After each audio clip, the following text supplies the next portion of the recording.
Sud Radio, le grand matin week-end, 7h-10h, Maxime Liédo. Et le sujet à la une à 8h17 sur Sud Radio, c'est évidemment cette défaite du 15 de France du côté de l'Écosse hier. Bonjour Alexandre Priam. Bonjour la matinale, bonjour le grand matin, bonjour Maxime. Comment ça va ? Est-ce que après une telle défaite, on arrive encore à se réveiller comme il se doit un dimanche matin ? Bah oui, il n'y a pas trop de problème sur ce point-là. On n'était pas sur le terrain, on n'a pas été concassé par des Écossais, mais on a été concassé par la prestation des Bleus. Par contre, ça c'est vrai. Cette grosse surprise qui a eu du côté de Murrayfield hier, énorme surprise parce que franchement, effectivement, les Écossais nous ont eu et on est tombé dans ce piège-là que tout le monde pourtant avait dressé et rappelé au staff du 15 de France durant toute la semaine. Donc quels sont les mots que vous iriez employer pour qualifier ce qui s'est passé hier sur le terrain? C'était quoi? C'était un manque de préparation? C'était en effet un dépassement vis-à-vis de l'équipe écossaise? C'était tout simplement peut-être un mauvais jour? Comment vous le qualifiez, vous? Il n'y a pas de mauvais jour. De un, le match est une surprise parce que les Écossais ont joué au pied dans des zones nouvelles, non anticipées, et qu'on s'est totalement fait avoir en début de match. Et puis on a été battu en mêlée. L'ampleur du score là aussi c'est une surprise. L'effondrement mental des Bleus aussi est une surprise. On parle de, il y a pas de mystère dans ce sport. Et quand on regarde le plan de jeu, la composition de Fabien Galtier, par exemple, de mettre en deuxième ligne Charles Olivon et Mickaël Guiard, qui sont deux profils assez coureurs, au détriment par exemple de Thibaut Flamand et de Emmanuel Méafou, un peu plus lourd, eh bien on a voulu tout simplement combattre l'intensité courue, comme dit le staff du 15 de France, en gros d'aller matcher les Écossais sur leurs points forts, sur la vitesse ballon en main, sur la vitesse aussi de déplacement entre les zones d'affrontement et en fait en voulant battre les Écossais sur leurs points forts pour les détruire, on s'est fait avoir par des joueurs qui étaient maîtres en la matière. On n'a pas joué notre jeu. L'équipe de France n'a pas été la véritable équipe de France que l'on a connue depuis le début du tournoi. Beaucoup de commentateurs sportifs, y compris dans la presse ce matin et dans les nombreux débriefs qu'a connu ce match hier, évoquaient tout d'un coup la rapidité, la subtilité, la singularité du jeu écossais. Est-ce que ça peut être une raison sérieuse pour expliquer ce qui s'est passé hier sur le terrain ? Oui, parce que l'Écosse est une équipe qui est capable on va dire de proposer un énorme volume de jeu, c'est-à-dire beaucoup de courses ballon en main, beaucoup de passes, beaucoup de ruck. Vous savez, vous avez une collision, il y a une bataille au sol pour conserver la balle d'un côté pour l'équipe qui attaque et puis essayer de la récupérer pour celle qui défend. Et ça, ce sont des rucks. Il y a eu 128 rucks hier du côté écossais et ils en ont gardé combien d'après vous, Maxime, hier? Aucune les idée. Écossais 128. C'est-à-dire que sur 128 rucks, ils ont gardé 128 ballons. Donc l'équipe de France n'a pas été capable à une seule reprise de récupérer un ballon au sol après une collision. C'est une statistique extrêmement rare et ce qui montre à quel point l'équipe de France a eu tort sur toute la ligne. C'est-à-dire que quand on veut aller chercher les Écossais sur leurs points forts, sur le jeu de déplacement, il faut être là quand le ballon passe au sol et on était toujours en retard. Salut Alexandre, Jules Boscarini. On a aussi le sentiment qu'il nous a manqué une capacité à réagir hier, voire à se révolter, chose que les Écossais, eux, ont parfaitement su faire. Est-ce que c'est ça aussi qui a fait la différence ?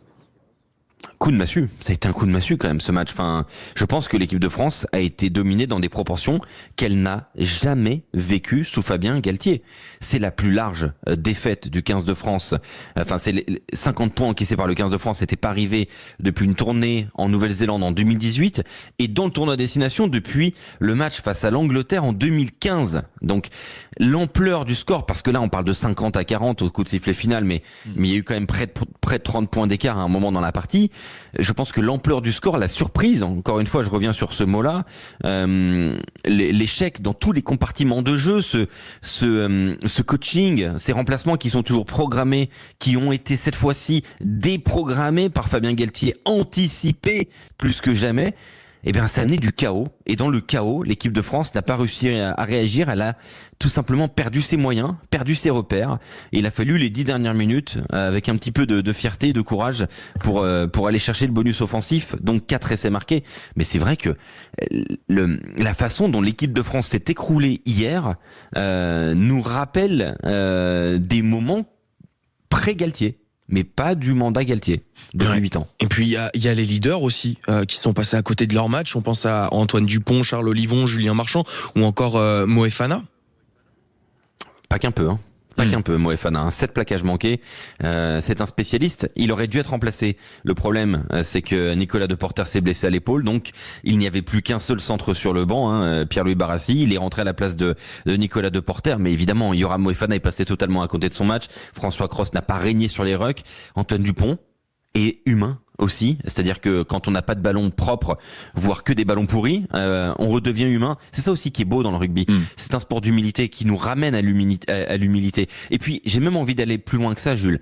Il y a quelque chose qui est même au-delà du mauvais match. Il y a aussi la bêtise, c'est-à-dire que je ne sais pas si vous avez vu, mais Oscar Jégou est suspecté d'avoir fait une fourchette, la fameuse fourchette dans les yeux d'un Écossais. Je ne sais pas exactement où on en est. Je ne sais pas si le 15 du Chardon a, par exemple, porté réclamation sur ce geste-là. Mais au-delà de la défaite, on pourrait en plus passer pour des agresseurs. Et Oscar Jégou connaît le mot en plus. Donc au-delà de la défaite, il y a aussi peut-être le risque de honte. Mais dernière question, Alexandre Priable, il faut peut-être accessoirement croiser les doigts parce que malgré cette défaite, la France peut toujours remporter le tournoi. De quoi dépend ce scénario ? Bah déjà, ce qui est trop bien, et ce qui est quand même une très bonne nouvelle, c'est que les Bleus seront fixés quoi qu'il arrive avant le match face à l'Angleterre, puisqu'on va clôturer le tournoi à destination avec le crunch.